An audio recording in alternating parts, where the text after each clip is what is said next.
কষ্ট হচ্ছে, মানে এতটা কষ্ট হচ্ছে একটা মানুষ। কি বলি শুনেন, ভাইরাল হওয়ার ধান্দা ভাইরালের ভাই কিছু দিলে ভাই প্লিজ তারপর ঠিক হয়ে যাবে। আপনি বুঝাচ্ছেন এখানে ভাইরালের কিছু নেই ভাই, এখানে ভাইরালের কিছু নেই। ইসলামিক অঙ্গনে আমি স্টার ছিলাম, এখানে ভাইরালের কি আছে আবার? তাহলে আপনি স্টার থেকে এখন আপনি এই শ্রোতা আমার পাশে যে লোকটিকে আপনারা দেখতে পাচ্ছেন তাকে সবাই চেনেন। দেখেন তো খেয়াল করে, উনি নাকি একজন আলেম ছিল, বক্তা ছিল। দেখেন আমি একটু ওনাকে দেখাই, তাহলে হয়তো আপনারা চিনবেন। এই লোকটিকে আমরা কোথায় এসে পেয়েছি জানেন? গাজীপুরে নির্জন একটি জায়গায় তিনি লুকায়িত আছে। আচ্ছা, এই যে আপনাকে তো সোশ্যাল মিডিয়ায় বিভিন্নভাবে ভাইরাল হয়েছে, আপনাকে নিয়ে বিভিন্ন কথা হচ্ছে, আপনি একজন আলেম ছিলেন। আপনারা স্ক্রিনে একটু ধরেন, এটা স্ক্রিনে দেখা যাচ্ছে আপনি এর আগে কত সুন্দর বেশভূষা ছিল, মোট কথা একটা ধার্মিক লোক যেরকম হয় আপনি এরকম ছিলেন। তো আপনার এই যে পরিবর্তন কেন? আসলে ভাই কষ্ট এবং দুঃখে এরকম হয়ে গেছে, তো মানসিক টেনশনে বা মানসিক চাপে মানুষ পরিবর্তন হয়ে যায়, যেহেতু পরিবর্তনটা অনেকটাই। হ্যাঁ, মানে আপনার কি চাপ, আপনার মানসিক কি চাপ আসো? এটা এখন বলা যাবে না ভাই, কিন্তু আপনি কি জন্য আসছেন ওইটা বলেন তাড়াতাড়ি ভাই। আমি জানতে চাচ্ছিলাম আপনাকে নিয়ে যে এই যে বিভিন্ন ধরনের আলোচনা সমালোচনা হচ্ছে, আপনার চুল কালার নিয়ে আপনাকে মারধর করলো এক সাংবাদিক দেখলাম, তারপর বিভিন্ন রকম আপনার নানা ধরনের কথা বলা হচ্ছে। এজ এ আপনি মুসলমান, আমিও মুসলমান হিসাবে এই যে ঘটনাগুলো আপনার সাথে ঘটে যাচ্ছে, এটা কেন হচ্ছে, এই ব্যাপারে যদি আপনি একটু কিছু বলতেন। আসলে এই ব্যাপারে বলবো কি, দেখা গেছে মানসিক চাপে টেনশনে হয়তো আগে বড় আলোচক ছিলাম, ইসলামিক আলোচক, সেই জায়গাটা ছেড়ে দিয়েছি। কেন ছেড়েছেন? মনে কষ্ট এবং দুঃখের কষ্ট কারণে। আপনার? এটা অনেক কষ্ট, পাহাড় পরিমাণ কষ্ট, যে কারণে ছেড়ে দেওয়ার কারণে হয়তো আপনার দেশবাসী বিষয়টা মানতেছে না। দর্শক, ওনার কষ্ট বর্তমানে কিন্তু ভাইরাল ব্যাপারটা কিন্তু আমাদের সবার মাথায় আছে। উনি একজন বক্তা, আমরা যতটুকু ইনফরমেশন পেয়েছি ওনার এখন ভাত নাই, মানে ওনাকে কেউ এখন ডাকে না, আপনাকে কেউ এখন ডাকে না, বক্তৃতার জন্য ডাকে না। আপনি বর্তমানে এই চুল কালার করে আপনি ভাইরাল হয়ে আপনি পরবর্তীতে আবার আলেম হবেন, এরকম একটা চিন্তা ভাবনা আপনার আছে? এরকম কোনো চিন্তাই নেই। আপনি কি নেশাগ্রস্ত? আমি নেশাগ্রস্ত না। আপনার চোখ মুখ দেখে আমি আপনাকে জাস্ট বলি, আপনি যে বিষয়টা বুঝাইতেছেন যে আমি ভাত পাই না বা দাওয়াত পাই না বিদায় উল্টা পাল্টা কইরা আপনি ভাইরাল হতে যাচ্ছেন। আসলে দেখেন, আপনি আমার ইউটিউব ফেসবুকে কিছু ওয়াজ আছে, বুঝতে পেরেছেন? বিশেষ করে আমার পেজ ওমর ফারুক আল আজমি, ওই পেজ আপনি দেখতে পাবেন, লক্ষ লক্ষ জনতা আসতো আমার। তো লক্ষ লক্ষ জনতা থাকতে আপনি চুল কালার করে কেন আপনি ইউটিউবারদের কাছে আসেন? না, আমি তো আসলে ইউটিউবারদের কাছে আসি না, ইউটিউবাররা আমার পিছনে ঘুরতে, সাংবাদিকরা আমার দৌড়াইতেছে আপনার পেছনে ঘুরে। হ্যাঁ, আমি জ্বালায় থাকতে চুল কালার কেন করছেন? চুল আসলে এটা আপনার কি বলে, মনে চাইছে এই জন্য করছি। মনে চাইলেই কি একটা আলেম যা মনে চায় তাই করতে পারে? আসলে দেখেন, আমি তো আসলে কি বলে, আমি তো আসলে ওই লাইনটা থেকে বের হয়ে আসছি, কথা বুঝতে পেরেছেন? আপনি কি আর জীবন ওই লাইনে যাবেন না? ওই লাইনে যাবো কি যাবো না ওই ব্যাপারে তো এখন কিছু। দর্শক, আমি শিওর এগুলো হচ্ছে ধান্দাবাজি। না প্লিজ, আপনি ফাপড় কম মারেন, আমার সাথে ফাপড় কম মারেন, আপনি ফাপড় কম মারেন। আমি আপনাকে বলি, আপনি লাইন ঠিক করে কথা বলেন ভাই। আপনার সব ধান্দাবাজি এগুলা। আপনি লাইন ঠিক করে কথা বলেন। আমি বেলেনি কি বললাম? ধান্দাবাজি কি আছে? আপনি আমাকে মারবেন? আপনাকে মারবো না, আমি তো আপনাকে ভাই মারার হুমকি দেই নাই। আমি আপনাকে মারার কি? তো আমি আপনাকে বুঝাইতাছি যে বিষয়টা, আপনিও তো একজন মুসলিম, আপনি একজন মুসলিম না? আপনি তো পরনে তো পাঞ্জাবি নাই না, ঠিক আছে? এখন আমি আপনার মতো প্যান্ট শার্ট পরতে, আমি পরনে পাঞ্জাবি নাই, লেট মি ফিনিশ। আমি যদি দাড়ি রাখি, আমি রাখার মতো রাখবো, রাখার পর কেন কাটবো? আরে ভাই, আপনি কি কাফের হয়ে গেছেন? না, আমি কাফের হব? আপনি এই যে ছিঁড়া প্যান্ট পরেন, ডিজে প্যান্ট পরেন, আপনি এরকম কেন করতেছেন? আপনি সমস্ত মুসলিম সমাজকে আপনি অপমান করতেছেন।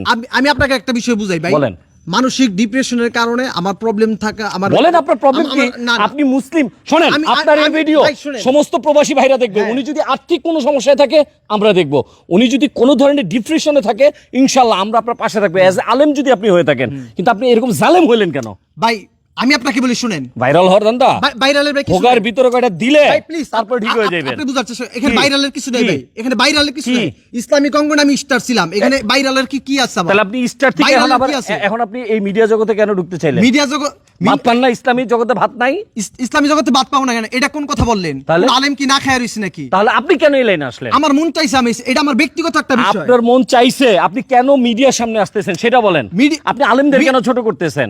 আলেমদের কি ভাই এখানে দোষ করছে? আমি অপরাধ, আমি এখানে তো 10 জন আলেম তো দোষ করে নাই। আলেম দোষ করে নাই, আমি এখানে কোনো ভাবে আনতে পারি না। আপনি যদি লেট মি ফিনিশ, আমি একটু বলি। যদি আপনি একজন মুসলমান হয়ে আপনি দাড়ি রেখে আপনি আলেমের মতো বেশভূষা ধরে যদি আপনি অকারেন্স করেন, আপনাকে কি মুসলমান মানুষ বলবে না? মানুষ ধরবে না? আমি আপনাকে বলি শুনেন, আপনি দাড়ি কালার করলেন না কেন? আমি আপনাকে বলি, আপনি দাড়ি কালার করলেন না কেন? প্লিজ আপনি বুঝার চেষ্টা করেন।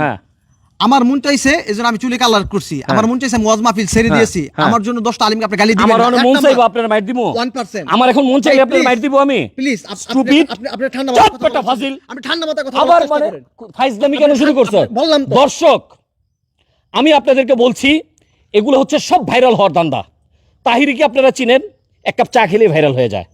এরা হচ্ছে কোথায় দাওয়াত পায় না, যেই জন্য এখন এখানে চলে আসছে। শুনেন, আপনি যে কথা হ্যাঁ। বলেন দাওয়াত পাই না, আপনি হ্যাঁ। আমার ওয়াজ গাইডটা দেখেন হ্যাঁ। যে লক্ষ লক্ষ লোক আসে নাকি নাই। আপনি কোন দুঃখে এলেন আসছে সে দুঃখ বলেন আমার আপনি। মন চাইছে ভাই, আমি হ্যাঁ। মানসিক ভাবে সমস্যা আছে এই কারণে আসছি ভাই। আপনি জঙ্গলে এখন আপনি জঙ্গলে পড়াই থাকেন কেন? আমি জঙ্গলে থাকি, হ্যাঁ, এটা আমার দাড়ি ফালান, আমি আপনি দাড়ি ফালাই টিকটক করেন দাড়ি ফালাম না চুল ফালাম এটা আমার ব্যক্তিগত কেন? ব্যাপার। এখানে- আমি এজ এ এটা তো মুসলিম আপনি- হিসেবে আপনার এটা প্রতিবাদ করতে না, পারি না। না? আপনি- আপনি যখন ভাই, আলেম ভাই, ছিলেন, please, আমার কথা আপনি- শুনেন, ভাই, please, আপনি যখন আলেম ছিলেন আপনি বুঝার তখন চেষ্টা আপনি করেন। ওয়াজে বলেন নাই আপনি- হিন্দুদের মতো পোশাক পরা যাবে না, Please। দেহায়পনার মতো বৈশাখে ভাত খাওয়া যাবে না, বলেন নাই? প্লিজ আপনাকে আমি বলি, হ্যাঁ বলেন।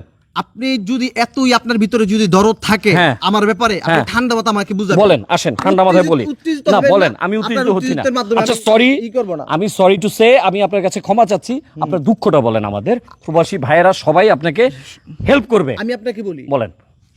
আমার দুঃখ কষ্ট এই কারণে এরকম হলাম, অবশ্যই আছে, ডেফিনেটলি আছে, কথা বুঝতে পেরেছেন? আনালে জিনের আসর আছে। হ্যাঁ, আমি এই এসেছি, এখন মনে করেন বিষয়টা হলো যে আমাকে নিয়ে এই সাংবাদিকরা হ্যাঁ। বা আপনারা যারা আছেন, হ্যাঁ হ্যাঁ হ্যাঁ, আপনাদের মনে করেন জ্বালায় আপনি তো নাটক করতেছেন। আমি- ওই যে একটা সাংবাদিক আপনাকে চুল ধরে এইভাবে টান না, না। দিল, এগুলো তো নাটক।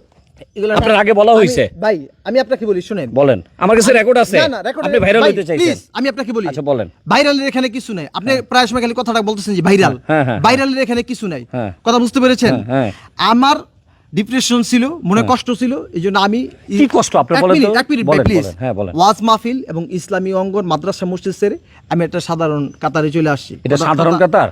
সাধারণ মানুষের এরকম চুল?